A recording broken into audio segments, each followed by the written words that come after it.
I got an email from Mary McCabe, who is an author, and she's written volumes of memoirs herself, and just an email saying there's an event happening in Hillhead Library, anyone wants to go? And I went, oh, I'll go. And then realised it was Mary and several other authors, and we thought perhaps we could record it. So this podcast has come out of that email and a very helpful publishing company, Ringwood Publishing Company, who put the event on. All the authors are published via Ringwood. What a thoroughly enjoyable event it was as well. I mean, listening to Scottish authors talking about their own experiences, some from a long time ago, some more recent. It's a little bit different from the kind of stuff we normally do. It wasn't particularly independence focused, but certainly there were themes that arose, but generally it was just Scottish culture, Scottish experience, Scottish writers. Hope you enjoy it.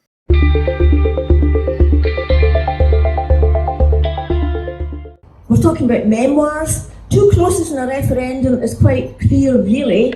It's the year of 2014 and all the political happenings there, set against the residents of two fictional clauses. Memoirs, either mine or I do bring in the memoirs of people in the Better Together side as well, to an extent. So memoirs of activism, the actual political events as they happen on the media or in fact and so on. Anything political is fact and memoir. The actual characters and their backstories are all fiction, and the two sort of play against each other. Mm-hmm. The Stirring the Dust is it's different. It's also memoirs. Again, not fully my memoirs. Well, not a lot of them aren't my memoirs. It's 13 interlinked stories taken from colourful characters in my family tree on both sides. My mother's side was the wee towns along the Murray Firth in Banshire, and my father's side was West Central Scotland, industrial Glasgow and the bits around it. And the memoirs there, it's people who've done something shocking, so it's not just great-grandfathers and things. The memoirs go from 1830 to the 1960s, so they're clearly not all my memoirs. But I tried to stick to the facts. I've tried to be as factual as possible with them all. So all the characters in it are real, they all existed.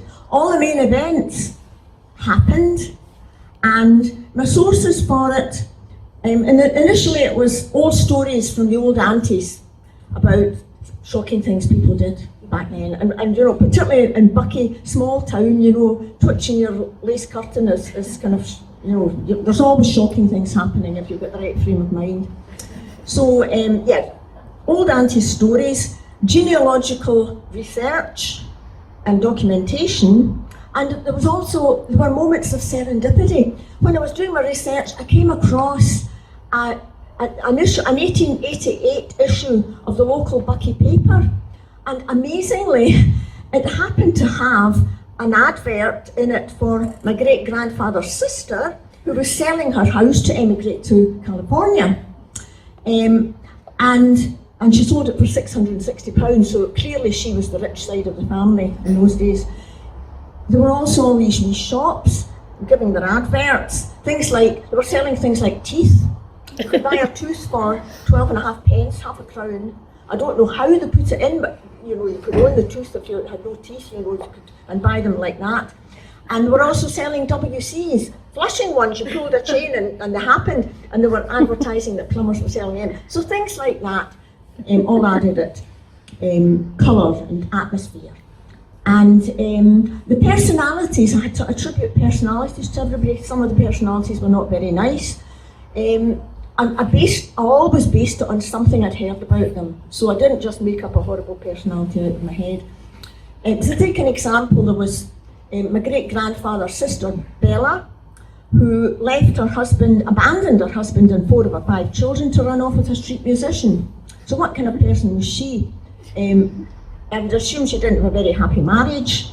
There were stories about her. One was when they visited them, her husband got on to her for sitting down.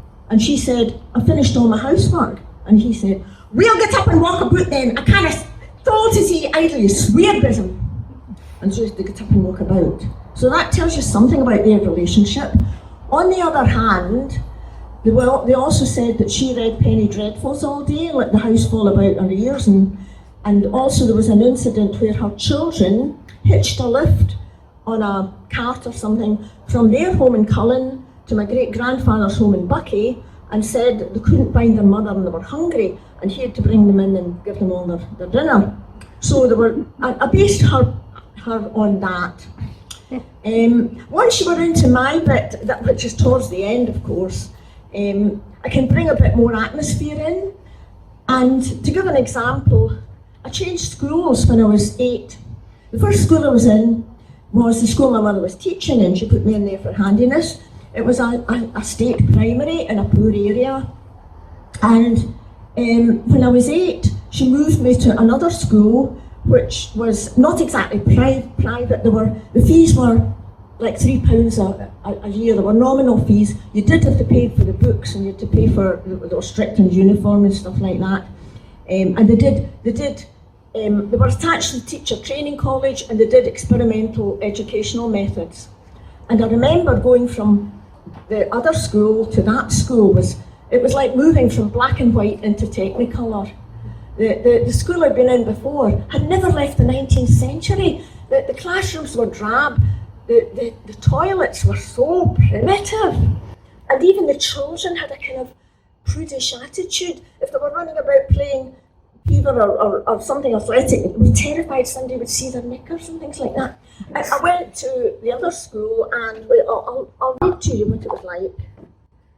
One August day, Mary stands in front of 40 strangers in a brown uniform and Panama hat, clutching a bag of books bought second-hand out of the ABC Educational Company. She's bid goodbye to the Sousa Band and the Janny's gramophone as they marched down the stairwell.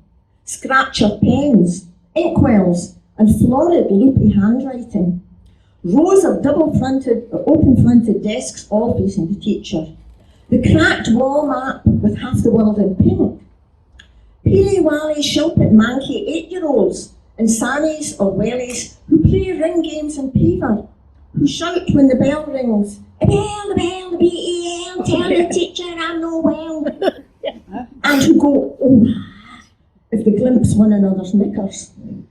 She bids good morning to desks set in a semicircle surrounding a nature table, fountain pens and plain joined script, personal desks which shut and can be used to keep books, jotters and mouldy play pieces, walls garnished in splashy pictures and coloured friezes, pairs of white 8-year-olds who read as fluently as they speak, who hold brains trusts in the classroom, who go to Sunday school, who pull their gym slips over their heads and go to drill class in brown regulation knickers, and who tell her the dismal truth about Santa Claus.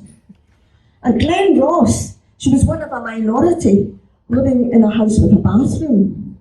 At Ardmore, she's possibly unique, living with a lone parent in a tenement in a distant council scheme, with no phone, no TV, no fridge, and no car. Wonderful.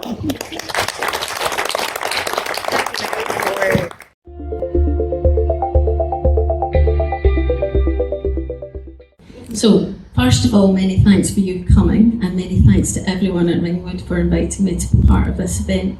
My book was published almost 10 years ago on International Women's Day in March 2015.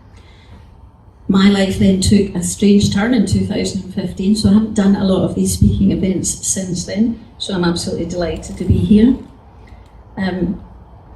My book was written primarily for my daughter. I was keeping a record of what I was going through for me initially, if I didn't manage to have a child, and for any child that I did manage to have, and then my book was dedicated to my daughter. But it was also for women facing infertility difficulties and reproductive choices, but also for a younger generation, I hope, to understand that things change because of the struggle, the courage and the bravery of previous generations. And I would say to you, a bit controversially, that the choices we have now were not delivered by any politician. They were delivered by ordinary women who faced adversity and took on the system and changed things from the bottom up. And I like to think that I made my contribution to that, particularly in terms of accepting and being more progressive in terms of modern families. What happened for me was I was faced with a very stark choice at quite a young age. When I was 20, I went into hospital, had a serious operation, and then when I was 27 it happened again, and I was told I wouldn't be able to have children at all. Where I might have expected some compassion and some empathy from the medical profession, just let's say read my book, because that's not how it turned out. What I did get was a very patriarchal and judgmental attitudes, and there's a letter which I've put in the book, and in case Sandy or anyone else was sued, I did kind of typex out the name of the doctor, but the paragraph does write, I urge you to reconsider your decision to have a child out of wedlock. Now this was written to me in the late 1980s, not in the 1880s, so it shows you just how attitudes were then. And I'm speaking to a Glasgow audience in a yes city, but I have to say that we shouldn't pat ourselves in the back all the time about how good things are in Scotland, because actually we need to look at how bad some things are. And at that time, I had to leave Scotland and go to London to access any fertility treatment. My ambition was not to set off on some reproductive campaign or journey. My ambition was to have a baby if I could. That ambition led me to be on the front page of the Daily Record because it seemed to be a wee bit controversial. But I was faced with the stark choice that either I tried and maybe it didn't work, but I wanted that to be my choice. I didn't want that to be anybody else's choice. So the memoir particularly challenges the medical establishment. I think we should respect doctors, we should respect the knowledge and all the hard work they do. They should be able to explain how your heart works, or perhaps draw you a picture of your tonsils. They shouldn't tell you whether you can or can't have a child. I think the limit of the power that people in the elites in the establishment exercise over ordinary people, and particularly over women's lives, still needs to be challenged. So as I say, I had to leave Scotland, and I found more progressive attitudes in London. From my feminist perspective, in terms of memoirs, women's stories do deserve to be told, and not enough women's stories are told. And I think it's the power of memoirs and the power of what actually happens to people, the adversity that we overcome, and the resilience of the human spirit to overcome so much. I've recently moved house and Maxine's visited me, and I have a very nice room, study, stroke library, which is now full of very many memoirs. And I find that they educate you into other societies and other experiences that you don't have. But also I find most of them very, very uplifting, because you can read what someone's gone through and realise that you too can overcome these difficulties. I'm proud to claim my part in the feminist movement, and I'm proud of the work that I did in terms of equal pay and for other women. 10 years ago I stepped out of all that to look after my mum, because I wouldn't have managed to become a mother without her help. She was a nurse. She got dressed up in her finery with me. We went to McLaughlin's hospital together. She took on the consultants for me. She was at my back and delighted when she became a nana, and I wouldn't have survived as a single parent without her help. So when it came to when she had dementia, I gave up work to help her. So that's what I've been doing the last 10 years. So my book tells my journey of towards single parenthood. I'm absolutely delighted to have one daughter, the baby on the front cover here, who's going to be 33 this year. So the years and the decades pass so quickly.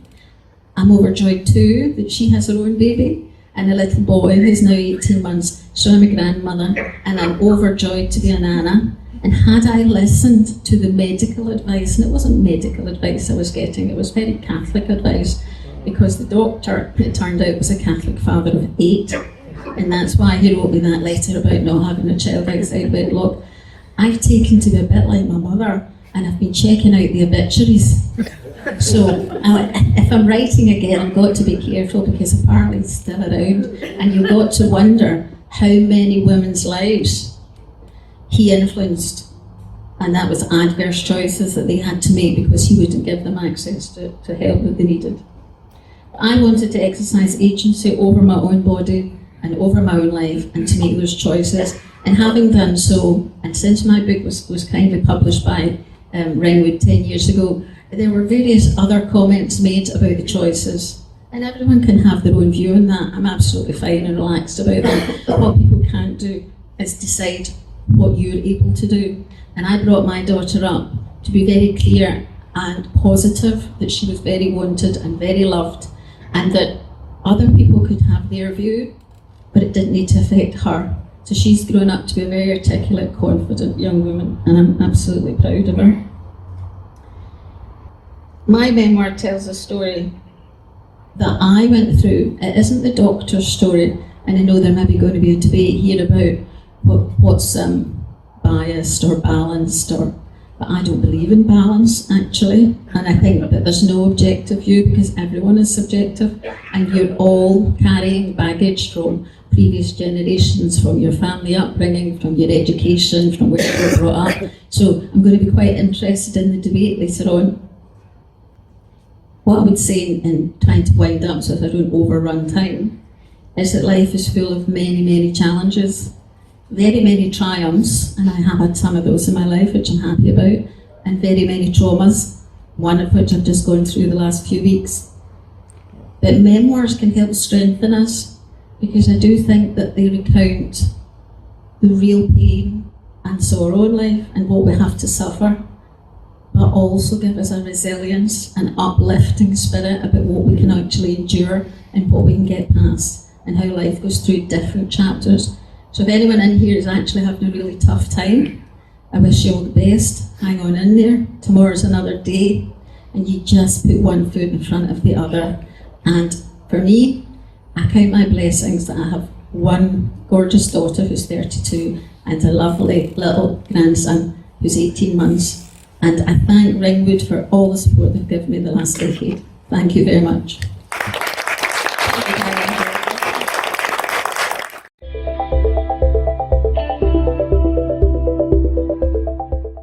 One of the few pluses about being a small publisher is the opportunity to meet, get to know, and in some cases befriend an exceptional group that Ringwood has of talented, committed Scottish authors writing Scottish stories. The two authors I want to talk about today, McLaughlin and Keeman, fit strongly into that pattern. I'm proud that I was able to help get their book published, and I'm happy that I was pleased to call them friends. But one of the downsides of publishing the stories of hard lives well lived is that they appear in print near the end of those lives. And Brendan died in 2022 before we even published his book, the 1st of May. But it was a comfort to know that he knew that Ringwood would definitely be publishing it. John's book, In the Shadow of the Crane, was published in 2020, and John's last few years were sad ones, beset by illness and further family tragedies, and John finally died on the 5th of January this year, which isn't that long ago, so some of us are still in mourning about that, but his family were happy for us to proceed to involve his book. I want to tell you briefly about these two men and the similarities that led them both to publishing political memoirs, and about the differences that led to these being two very, very different kinds of political memoirs. Both of them were born into poor families in two of the most deprived areas of Glasgow around about the time the welfare state was created. Both struggled at home, at school, and left early without any qualifications. But later in life, both used the welfare state to enter free higher education, and both obtained good degrees and postgraduate qualifications. Brendan went on to become a very well-known, prominent Glaswegian and the city's best-loved pub landlord, owning the Scotia Bar, which he turned into a literary salon in one of his better puns, and the Clutha, which he turned into Glasgow's finest music salon. John made his career with BBC Radio and TV, telling people his rights, their rights, which he'd been doing for a long time anyway. They were both early entrants into that group of people who know that everything, absolutely everything, is political. They both knew that only political action could create the fair, socially just and caring society that they wanted to see. Neither had faith in any existing political parties to achieve that outcome. They both wanted to share their vision of a better future, and both wrote their books partly to help convert people to the need to build a fairer, more socially just society in Scotland, run by Scots, without having others' values and ideologies that Scots never voted for imposed upon them. So that's the similarities. But a fundamental difference of approach is reflected in the political memoirs. John believed in making the world a better place by his own efforts, and he devoted his life to representing people in their individual fights against an often cruel and callous system, representing them in employment tribunals, welfare hearings, etc., and his success rate was phenomenal. But John's central political theme of his book was that the welfare state was a major boon to the Scottish working class, a compassionate and caring response that improved the health, education and well-being of Scotland's people. He saw the first 30 years of the welfare state as a wonderful model of how a Scottish state could prosper while looking after its poorest, weakest and most vulnerable people. Then along came the hated Margaret Thatcher, stating there is no such thing as society and starting the processes of dismantling the welfare state that over the past 45 years, because that's how long it's been going on for, has accelerated and turned it into the broken, ruined rump it is today, that no longer protects the weak, the poor and the vulnerable under Tory governments that Scotland never remotely voted for. John's book is a painful lament of this destruction. In the Shadow of the Crane is a personal memoir, but because John believed all personal things are political, it's also a political memoir. Brendan, on the other hand, had a different political creed and solution. He believed individual actions effectively changed nothing. All his life, he both preached and practiced the necessity for collective action at a local level, at a national level and international level. He despised all political parties equally. In the best of his many written puns, the only political party he joined was the Socialist Workers' Party.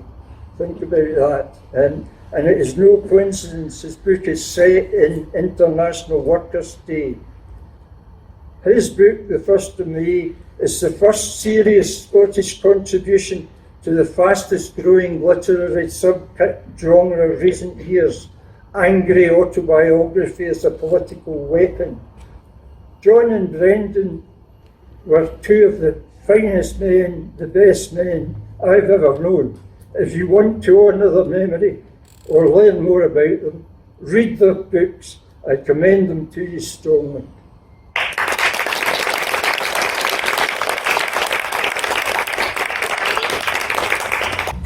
Hi everyone. Obviously Sandy's explained why I'm here today representing my dad. We've been actually delighted that Ringwood has been able to publish this book and also to continue working with us as a family to make sure that the editing was completed and that we launched it in the style that my dad would have loved. So it's fantastic for it to be selected today to be part of this event. Obviously we spoke a little bit about the kind of person my dad was. Fundamentally he was just really interested in people and in their stories and in their struggles and injustice for people really, and helping what he could. He loved Scotland, especially Glasgow, and he could talk all day if you let him about any of these subjects, and often did.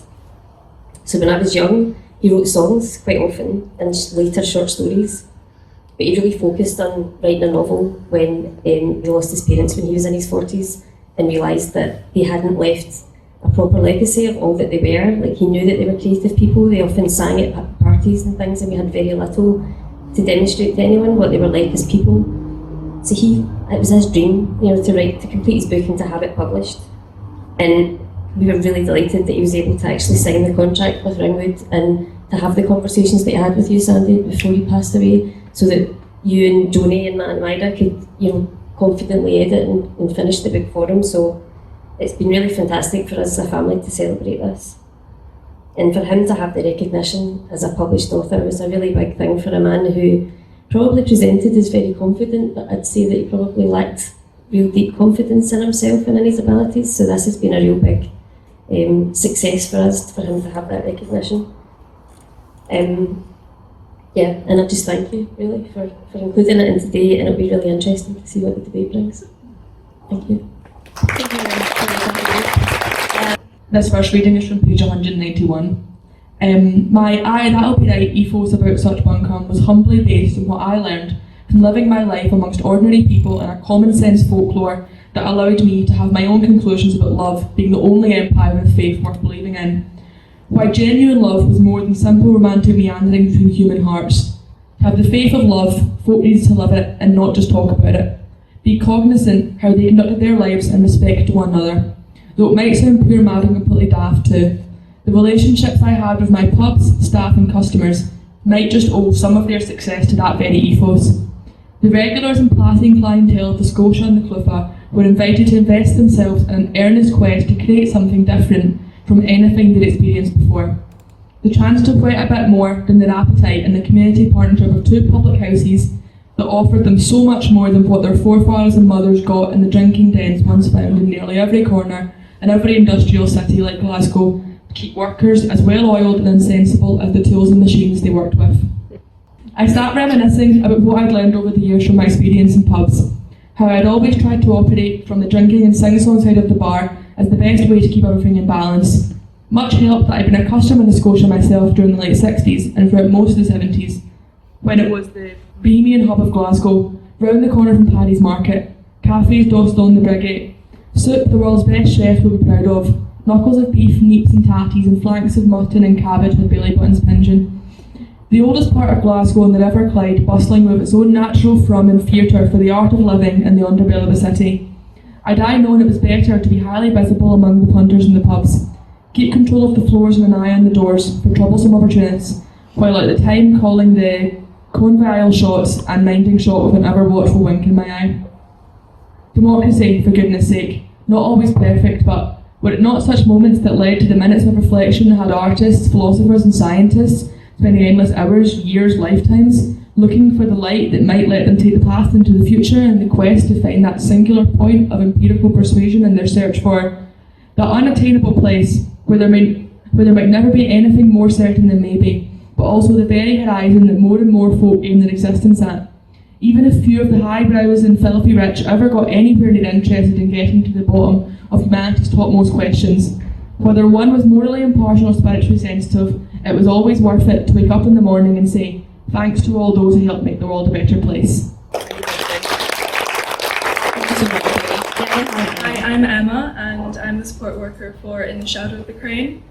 Unfortunately, I never had the opportunity to meet John and discuss his work, but I hope I can do it some justice today because it truly is an awe-inspiring memoir. So the first passage is a quick anecdote from the days where he worked in a bar. There were plenty of interesting characters that came into this bar, and here's one of them. There was rarely a dull moment in the Two Ways pub. One night, the guy who ran the catalogue scam was drinking with Joe and some others. He stayed on the first floor of the tenement above the pub. When his tea was ready, his wife would call out the window. This particular night, she'd called 3 times, but he continued drinking at the bar. I heard a commotion at the door that led out into Kent Road, and looked over to see his wife wrestling with a mattress. She finally got it through the door, left it in the middle of the floor and shouted, "Why don't you just sleep in the effing pub?" I was about to come out from behind the bar to reason with her, but she walked out, followed by roars of laughter. She was no sooner gone than she opened the door again and threw an alarm clock across the bar, shouting at me, "And you can get him up for his effing work in the morning." This next reading jumps a bit to the 1980s after he has gone through higher education and is now working full-time. It was June 1986 when I completed my HND successfully, but I was nowhere near obtaining a good permanent job. One was advertised in the job centre that I thought would suit me very well. Renfrewshire Council advertised for someone with an HGV licence and a legal qualification. I figured there could not be too many people who met this criterion, and I applied, but didn't even get an interview. The council was setting up a mobile welfare benefits information service, along the lines of a mobile library. I had the driving experience, of course, and I also had some experience of the social security system, having represented a number of people at various appeals. I'd also represented workers at what is now termed an employment tribunal. The Labour government under Blair changed the title from industrial tribunal, lest anyone got the daft idea that we had an industry left in Britain. They would also change the references to social welfare by introducing the Department of Work and Pensions to replace the Department of Social Security. I had one offer of a job as a pre-recognition agent. This involved speaking with witnesses about what they claimed to have seen or heard in a criminal or civil case. It requires the ability to record accurately what you're told, regardless of how poor the person's grammar may be, or the fact that they may use local expressions for everyday terms, known by another name elsewhere. After thinking it over, I honestly did not relish the idea of going into a housing estate on a dark evening, interviewing Mad Dog McGurn about his alleged assault of 3 police officers, so I declined.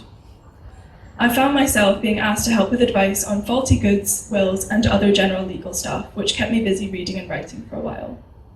I worked with adult basic education, which was rewarding but unpaid.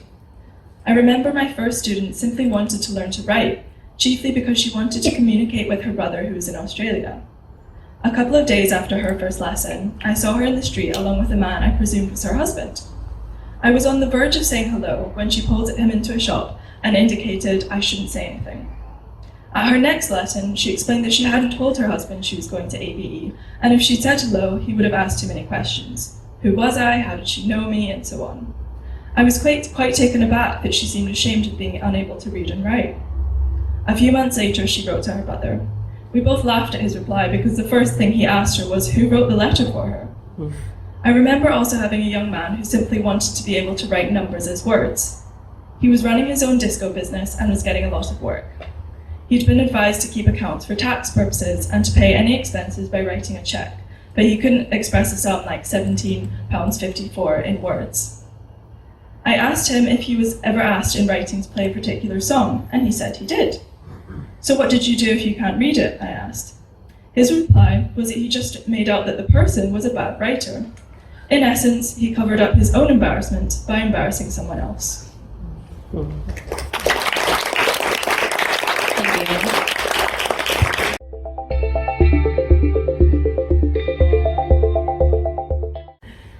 Kitten Heels is a work of fiction.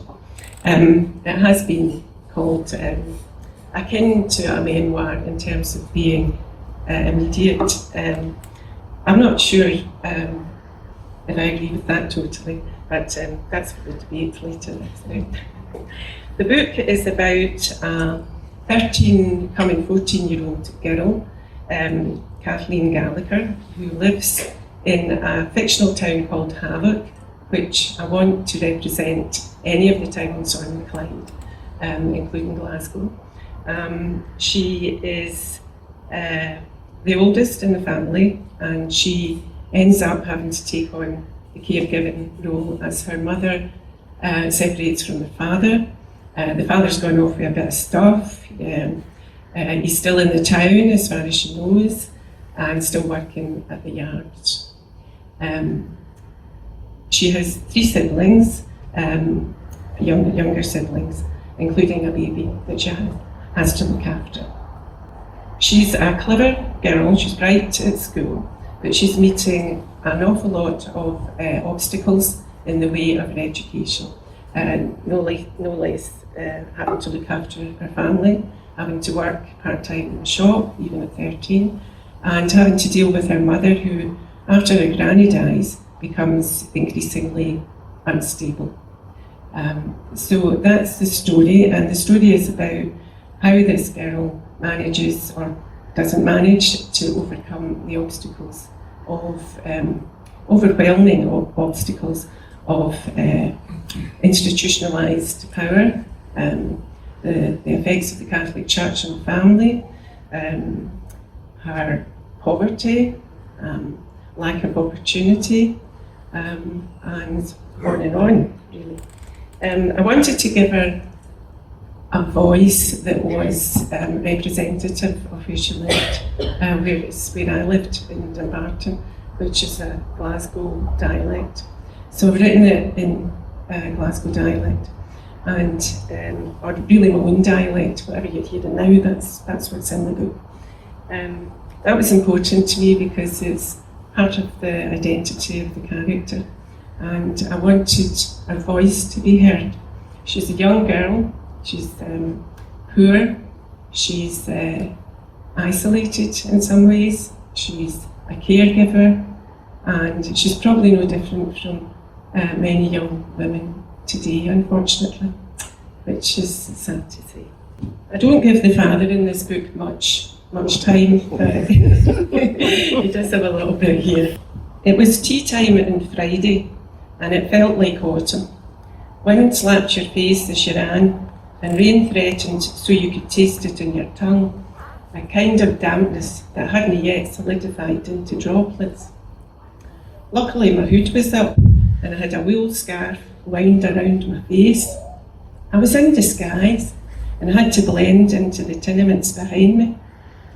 I planned to do this next Friday, but once the notion got hold, I couldn't shake it. Anyway, I was only checking him out to see if he still worked in the yards. Next time, I'd see where he was living, one thing at a time. Mum thought I was at the library, or a certain maths book, an emergency, as I'd only 3 weeks to study for an exam on the first day back at school. It was a lie, and though my mother wasn't a fan of education, she loved nuns, and they could do no wrong, so whatever they demanded, she'd supply. When the sirens went off, I stepped back against the wall and peeped around the corner.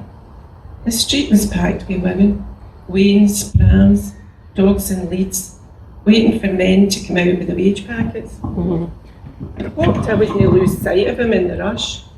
Of course, he was taller than most and stood out amongst most of the ugly mugs round here.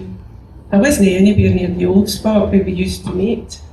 Just in case he looked that way, I chastised myself. Why would he do that? The big gates opened with a loud screech, followed by a wave of gruff voices, whistles, stomping feet. Sounds of men freed from their labours and excited about the coming chance to let off steam in the town's pubs. Was every welder, plumber and electrician the same? Did some no just go home, for God's sake? Not every wife was like my mother, and it corresponded that not every man was like my father. For instance, what about Big Jim at the shop? A decent sort, hard worker and devoted son who didn't go off drinking his wages away. Mind, maybe he should get out a wee bit more himself. Then there was my friend Amy's dad. I'd been a bit cautious of him at first, not being used to English voices. And that talk about him being in the Knights of Columba disturbed me. They were even holier than the St Vincent crowd, but higher on the social ladder. I hadn't been able to find out what they actually did. Good works. But who for? We hadn't seen any sign of them round our place. But Mr Roberts had been nothing but kind and helpful to me. I've met him several times now at their house, and he loved Amy to bits. No, he wasn't what was called a drinking man. The liquor in his crystal decanter just stayed at the same level. I nearly missed Dad. Catching the tail end of him as he laughed his way out the gates. He slowed, glanced in the direction of our usual spot, shrugged and strode up George Street. Maybe he did wonder. Men were being waylaid all the way up, rummaging in their pockets, deals being made on the spot with their women. But not him, he's a free agent. The cheek of him, when he had a family at home, a wife to keep, a baby son he knew nothing about. My face flushed my chest burned, I blew out several times to calm down. All right, I'd established he was working in the yards. No point following him to the cutty sack. But my nose got the better of me. I wanted a closer glimpse of his face. I hurried through the crowd, keeping my head down. I didn't want anyone to recognise me and tell Mum. I turned after him in Main Road, keeping my eyes glued to his bouncing curls. He was indeed taller and broader than the men around him, and his swagger was easy to keep track of. Hardly a care in the world. We were barely holding on, and he was jesting with his pals, now and then stopping to take one or the other in a headlock, like wee boys. And he should. No wonder Mum didn't want him back. My head burst with the exertion of anger. It gripped my throat, and I lost my wits.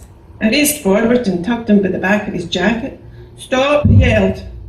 He turned and stopped. The other men halted with him a moment. The backdrop shamefaced when they recognised me. Moving on, when he nodded it was all right. "Kathleen, darling." He opened his arm in greeting, a wide grin in his face. I kicked him. My shoe met his thigh with a satisfying thump. Even more rewarding was the way his leg gave way and how he staggered back. But he was quick. He steadied and gripped me around the trunk, swinging me forward so I couldn't kick him again. I was enraged. How dare he? Struggling, I kicked into air and squirmed, but he held fast, my breath knocking in my ears. I was vaguely aware of his hushing me, a rhythmic toll of sound. A group of men approached. "All right, Hen," one of them stopped, squaring his barreled chest. I spat out, "No, no." Dad's grip weakened. He let go, and as I bolted, the man swung at him. I heard a cry, a groan, and then, "She's my fucking daughter, idiot." But I didn't stick around. I was halfway through the play park, and I stopped for breath.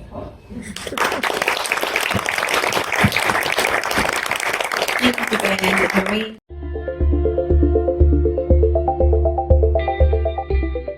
Hi everyone, my name is Kirsten, and yeah, I'm something of the wild card this afternoon because Remember the Round is a novel, but it wouldn't exist without a memoir. It's inspired by the true story of what I call the some-requited love between the poet and scholar Dr. Kathleen Raine and the author naturalist Gavin Maxwell. Now, many of you will have encountered Gavin Maxwell through Ring of Bright Water, his world-famous book that later became an internationally best-selling film. But what remains little known to this day is the fact that Ring of Bright Water took its title from one of Kathleen's poems. They shared a very intense, emotional, even spiritual connection. They cared for a pet otter together. They nurtured a home at Sandaig in the wildest reaches of the West Highlands. But Gavin couldn't quite love Kathleen the way that she loved him. And as you'll discover in this extract, storm clouds were all too soon gathering over their Highland idyll. Have there been others? Gavin gives no answer, which I take as an answer in itself. You've brought friends here too, he says eventually. You've shared Sandaig with other people. I brought Winifred.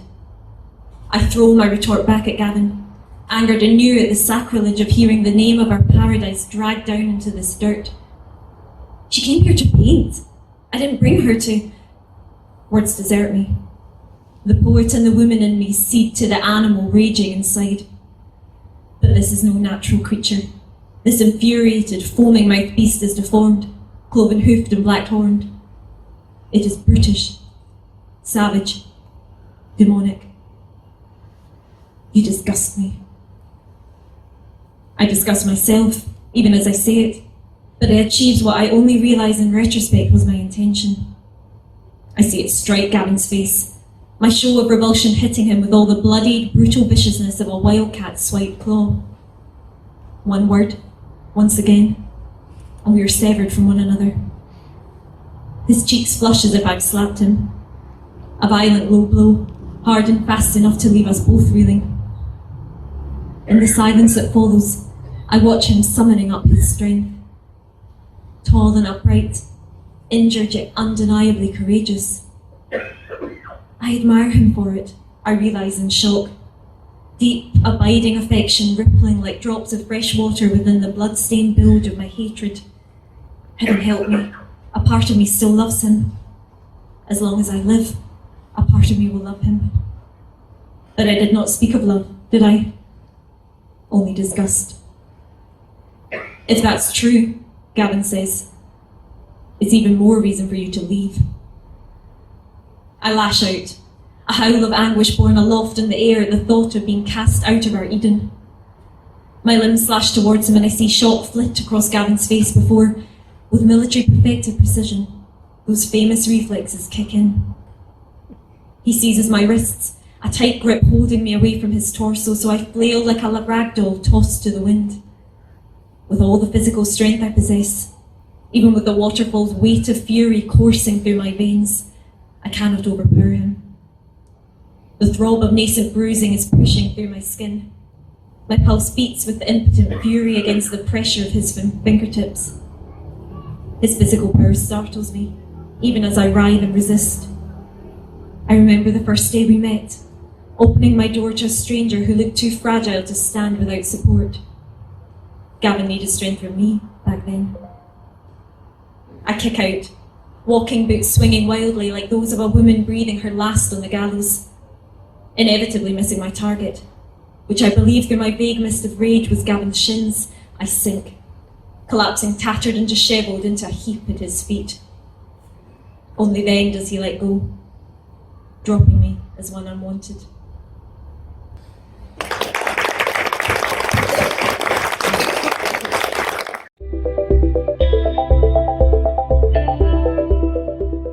A question for this debate is memoirs the best lens for understanding our past, or do fiction and historical accounts offer a more balanced perspective? I think there's a place, obviously, for everything. I can't compare my fictional story to a memoir. I can only compare my fictional story to the story I might have written as a memoir. If I had written this as a memoir, I think I would have lost an awful lot of material, because I don't think that I could have presented Kathleen's voice appropriately and fully as a memoir. I didn't have enough of a white lens on the story. There is personal material in Kitten Heals. There's a lot of not facts, a lot of truth about Kathleen's situation, which mirrors my own. But then it goes on into a more dramatic story than I could have written as a memoir. And also, I think her story in terms of the time of 1962-63, which I was focused on for other reasons. At that time I was 7 years old, so I needed a longer lens, really, than I could have manufactured myself from my own experience. And I also needed to look at the experience of other people in terms of trying to establish a coherent and attractive and sympathetic voice. I used experience from my working life as well, which was later on. So that would have been very difficult to incorporate in a memoir from only my own experience. It's designed really to allow the child's voice to come through the work. It's said to have had the immediacy of memoir. I take that as a great compliment, actually. It wasn't intended, but what was intended was to bring the reader as close as possible to the character.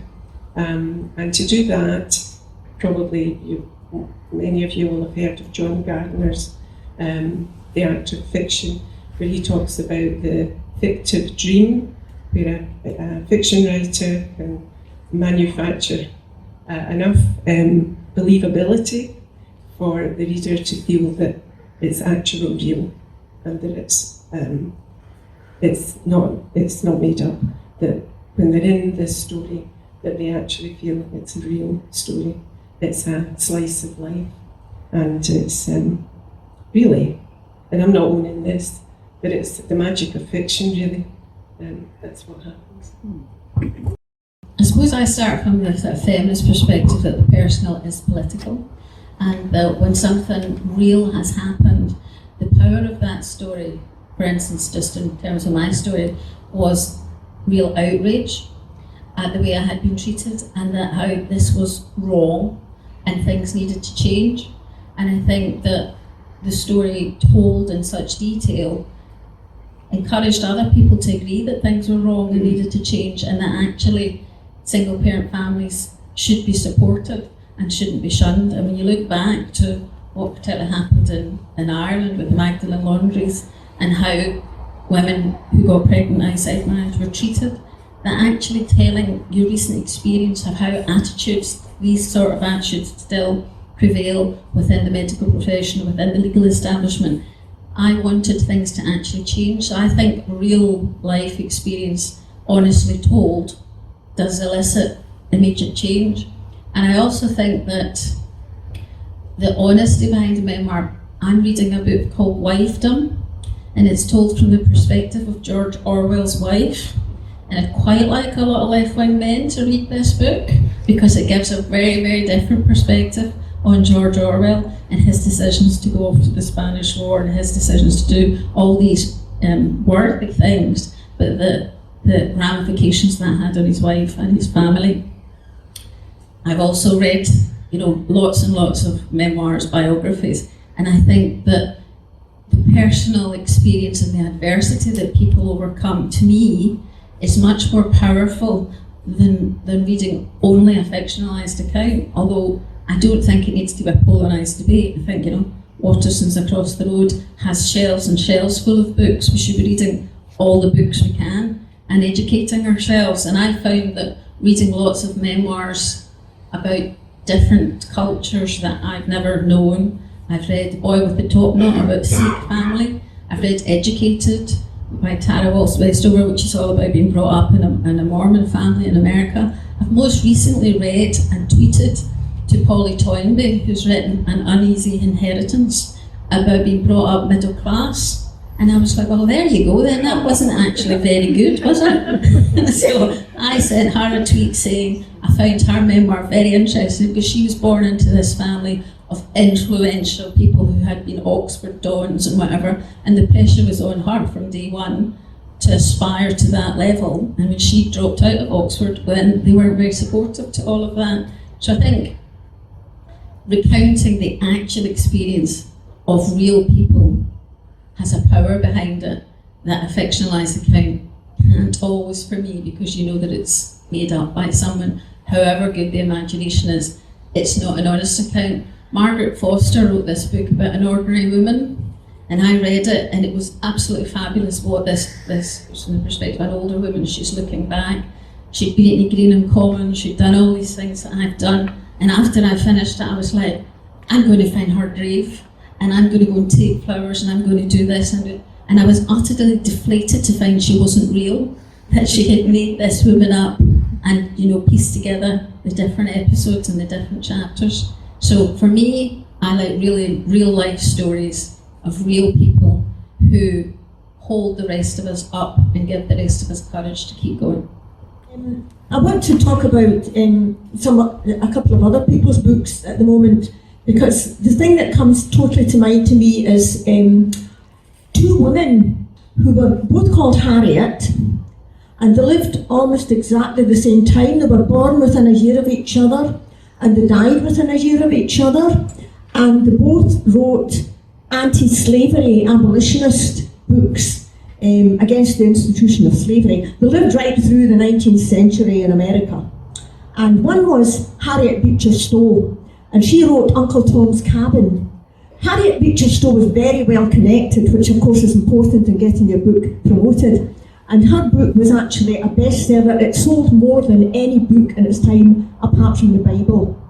And Abraham Lincoln said to her, of course, naturally she met Abraham Lincoln, he said to her, you're the one who actually brought on this civil war. Now, Harriet Beecher Stowe was friendly with the Duchess of Sutherland, who was responsible for the Highland clearances, and to help her friends. She wrote articles saying that the Highland clearances were really good and they brought on the Highlands, and not true, people got burnt out their houses and things. So I mean, there's two sides to her, but she was very, very anti-slavery, and she wrote Uncle Tom's Cabin, which of course is fiction, but she did a lot of research, and the most exciting episode in her book is when Eliza is running away from slave catchers, carrying her 4-year-old child. She comes to the River Ohio, which is in Spate, and the slave catchers are right behind her, and she starts jumping from ice floe to across the river, gets to the other side, carrying the baby in her arms, not baby, 4-year-old child in her arms. And I remember thinking, really? But it actually happened. She took that from truth. A woman called Eliza, running from slave catchers, actually did that. So, and her book, being fiction, is wide in scope, as Maureen said. She had a wider scope. She saw things from the white point of view, and from she tried to see it anyway from the black or poor side and everything. And she brings in things about the sexual pressure that girls were under. She mentions, again from the white point of view, the naive young girl who gets married off to an old planter, and she turns up at a new home and gradually becomes aware that there are quite a few mixed race kids running about, and she slowly either goes into denial or puts 2 and 2 together or whatever. She also mentions that when women were up for auction with their daughters, they would plead with the person buying them to buy the daughter as well. Or they would sometimes try and make their daughter look messy, trying to make her look unattractive, while meanwhile the slave trader was trying to make her look absolutely beautiful. So she does mention that kind of thing, and since it's fiction, it's full of conversation, it's very dramatic, and okay, Uncle Tom is so saintly, is unbelievable, but we are talking 19th century, and they were more sentimental and romantic in those days. Meanwhile, Harriet Ann Jacobs wrote Incidents in the Life of a Slave Girl Told by Herself. She tells it that it's not as exciting and dramatic as Uncle Tom's Cabin. There are some conversations, but it's not kind of told through conversation. It's told through her point of view, but we get so much insight into the actual personal, the misery of living with constant injustice, no rights at all. The sexual harassment bit, which actually caused her problems in trying to get the book published. Her owner was sexually harassing her all the time, but of course not only was he at her all the time, and she had no defence against this, but his wife, of course, was full of hatred and jealousy of her because of this. And she was living in a house with one man predating on her, the wife hating her, and both these people had absolute power over her in every single way. And the most dramatic bit in her book, she does mention when she first became aware she was a slave, and that's something that you don't see in most accounts. She was 6 years old when she realised her slave status. Her mother died, and suddenly she was up for sale, and that's the first time she realised she was a slave. The most dramatic bit in her life is when she lived for 7 years in the cramped roof space of her grandmother's cabin, because she didn't want to run away to the north. She had 2 children she wanted to keep an eye on, not that she could protect them very much. So she stayed in the town, but she stayed in this roof space with a wee tiny hole in the wall and looked out on them to see, if they were still about and so on. She did that for 7 years, only coming out at night to walk about a wee bit and stretch her legs.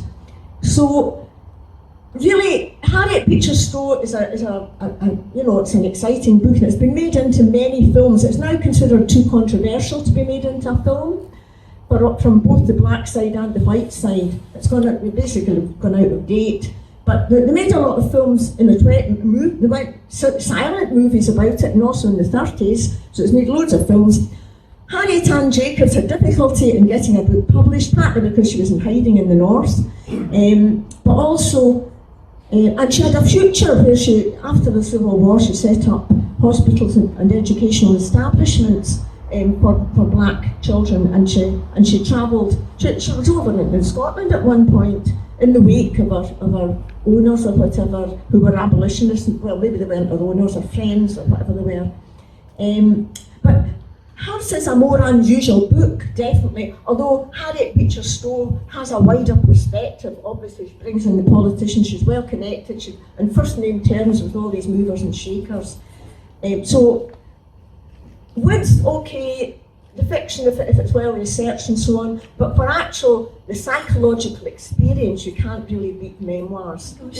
So actually, it was so interesting, Carol, that mention of Sonia Orwell, who was a good friend of Kathleen Raine. So I wonder if I could bring in the voice of just a sixth wonderful woman, because I have brought with me, I'll be back in a second, please. I said at the beginning that Remember the Ring is a novel that wouldn't exist without a memoir, and Kathleen Raine's third volume of autobiography, The Lion's Mouth, was absolutely the North Star of my research, of me knowing what she wanted out there, her own perspective and her own voice. And at the beginning of this is the collected edition of 3 of her 4 autobiographical volumes, she asks herself this very question as well.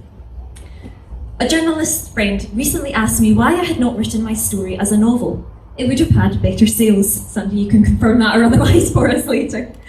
It was the fashion a generation ago for women novelists to fictionalise their lives, and readers would speculate about which character was so-and-so. But no poet could ever have done this. For the poet, truth alone counts. And how easy in a novel to falsify here and there, to depart from reality, to tell a different story. Well, might not that different story have been closer to our inner truth, what we meant, tried to, or would have liked to live? But if the story is our own confession, then the only measure is the depth of understanding we have been able to attain. It is never enough. And I think never a truer word spoken, because actually the fact that Kathleen's voice is already out there, I mean, all her autobiographies are long since out of print, but the question for me was, what can I bring to this? Why me? But when I read her, firstly, that was what moved me to research her, to understand her more. She blames herself mercilessly for everything that went wrong in her relationship with Gavin Maxwell. And again, Maureen, you mentioned lenses and having different lenses, different perspectives. And the feminist one was something that I felt I could bring to her story, and we've touched on in other events the fact that Kathleen famously called herself no feminist. And yet that did mean that she was so self-punishing, so self-criminating for everything that had gone wrong. But me coming at it from many decades later, could see actually, perspectives, social conditions that actually her vision was such that ironically it blinded her to them.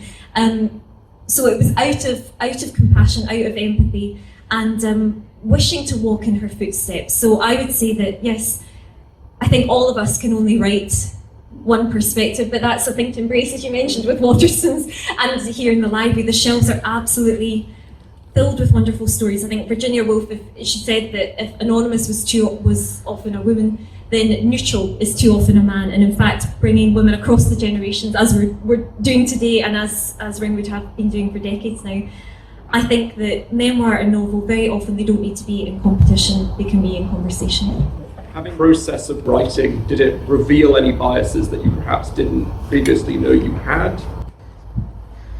Well, I think the process of writing is a challenge in itself, and when I presented my first draft to a group, the feedback I got was, this is a very interesting story, but my God, are you angry? You are hitting your reader over the head every chapter. There was this doctor, and then there was this other one, and well, he was worse, and so it went on. So I think you become aware of how to tell a story as best you can, so that it's received and understood. And I think I went through a lot of processes and redrafting and writing and trying to tell the story from my perspective in terms of who I was and what my life was about, and not just one story in isolation. But I have to say, I really don't mind being biased at all. I mean, I was very clear in the front, it says Memoirs of a Feminist Mother, and that's my story, and that's where I'm coming from, and that's the story I wanted to tell. And other people can tell stories from a completely different perspective.